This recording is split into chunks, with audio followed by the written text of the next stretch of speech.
Hello friend, মুঠো মুঠো চুল উঠে যাচ্ছে, চুল বাড়ছে না, নতুন চুল গজাচ্ছে না, কিংবা চুলে প্রচুর পরিমাণে ড্যান্ড্রাফ হয়ে গেছে।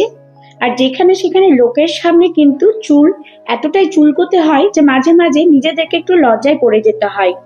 আজকে আমি তোমাদের সামনে ভীষণ সুন্দর একটা হোম রেমেডি নিয়ে এসেছি, যা এই সমস্ত সমস্যার সমাধান করবে। চুলের হাজারো সমস্যা কিন্তু একেবারে রোধ করবে এই হোম রেমেডিটা। সূর্যের অতি ক্ষতিকারক বেগুনি রশ্মি থেকেও চুল কিন্তু আমাদের নষ্ট হয়ে যায়। চুলের ডগা ফেটে যাওয়া কিংবা শুষ্ক রুক্ষ হয়ে যাওয়া, চুলে কোনো জৌলুস নেই, তাহলে কিন্তু আজকে আমি তোমাদের সামনে এই হোম রেমেডিটা যা দেখাবো তা ভীষণভাবে কার্যকারী। আমি এখানে নিয়েছি আদা। প্রথমে জানতে হবে যে আদা আমাদের চুলের জন্য এতটা কেন ভালো। আদা আমরা প্রতিদিন ব্যবহার করি, যে কোনো খাবারে বা তরকারিতে আমাদের আদা লাগে, কিন্তু আদা আমাদের চুলের জন্য এতটা ভালো অনেকে কিন্তু জানে না। আদায় কি কি রয়েছে সেগুলো আগে আমরা জেনে নেব। আদায় যা যা উপাদান আছে তা আমাদের চুলের জন্য ভীষণ ভালো। আদায় রয়েছে অ্যান্টি অক্সিডেন্ট, অ্যান্টি ফাঙ্গাস উপাদান। তারপরে রয়েছে আদায় নানান ধরনের অ্যান্টিসেপটিক উপাদান, যা আমাদের চুলের মধ্যে বা চুলের গোড়ায় যে ফাঙ্গাস তৈরি হয় সেগুলোকে চিরদিনের মতো নির্মূল করে। তো আদাগুলোকে প্রথমে সরু সরু করে টুকরো করে নিলাম। টুকরো করে নেওয়ার পর আদাগুলোকে ভালো করে কিন্তু একটু পেস্ট করে নিতে হবে। একটি মিক্সিং বোলের মধ্যে টুকরো করা আদাগুলো আমি নিয়ে নেব।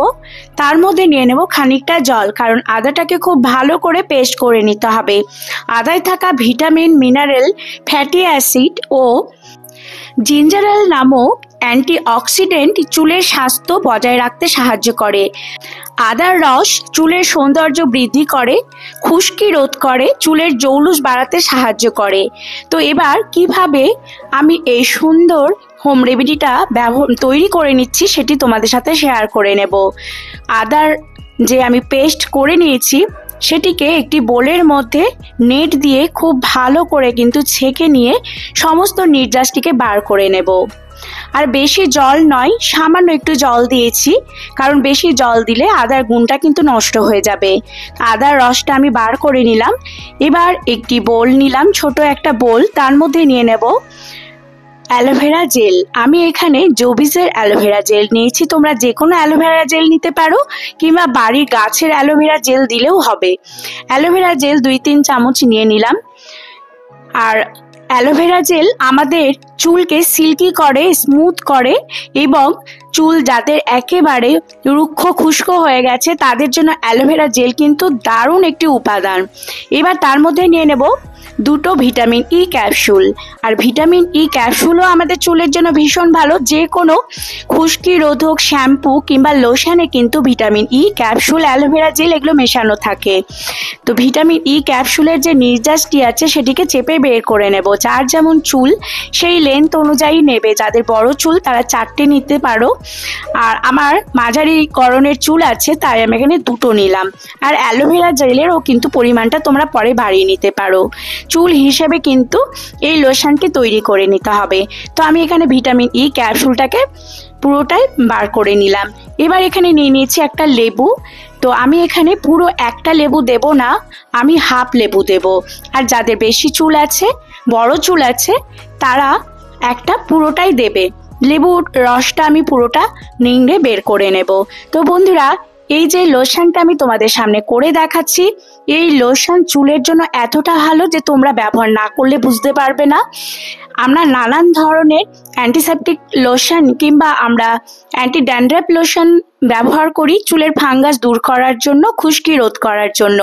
তো বাড়িতে এই সুন্দর আদার রস দিয়ে যদি লোশনটি তৈরি করে নিয়ে পুরো চুলে ভালো করে লাগিয়ে নেওয়া যায়, তাহলে কিন্তু আর নামি দামি কোনো লোশন লাগবে না। আর এটি হচ্ছে পুরোটাই প্রাকৃতিক একটি লোশন, যার কোনো সাইড এফেক্ট নেই। আর চুলের ফাঙ্গাস দূর করার সাথে সাথে চুলে সুন্দর একটা জৌলুসও ফিরে আসবে। তারপরে সেই আদার নির্যাসের মধ্যে আমি সবগুলো এর মধ্যে ঢেলে নিলাম। ঢেলে নেওয়ার পর বেশ কিছুক্ষণ ধরে কিন্তু ফেটিয়ে নিতে হবে।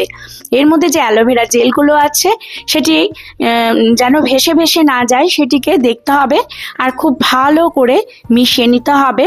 2-3 মিনিট ভালো করে চামচ দিয়ে কিন্তু এইভাবে মিশিয়ে নিতে হবে। মিশিয়ে নেওয়ার পর তারপরে আমাদের চুলের মধ্যে লাগানোর পালা। তো আমি দেখাচ্ছি যে চুলে কিভাবে লাগাতে হবে। তো বন্ধুরা, চুলে কিন্তু নানান ধরনের ঘরোয়া হোম রেমেডি ফলো করলে চুল খুব সুন্দর থাকে। এর জন্য কিন্তু নামি দামি কোনো প্রোডাক্টের দরকার পড়ে না। আমি ঘরোয়া এই হোম রেমেডিগুলোই চুলে ফলো করি, তাই আমার চুল এখনো সুন্দর, চুল এখনো পাকেনি। তো চুল পাকা কিন্তু একেবারে রোধ করে, অকাল পক্কতা থেকে রক্ষা পাওয়া যায় এই লোশন ব্যবহার করলে। চুলটাকে দুই ভাগে আমি ভাগ করে নিলাম। তারপরে একটা তুলো নিয়ে লোশনটা ভালো করে লাগিয়ে চুলের বিলি কেটে কেটে এইভাবে পুরো চুলে লাগিয়ে নিতে হবে। লাগিয়ে নেওয়ার পর 8 ঘন্টার মতো রেখে দেব।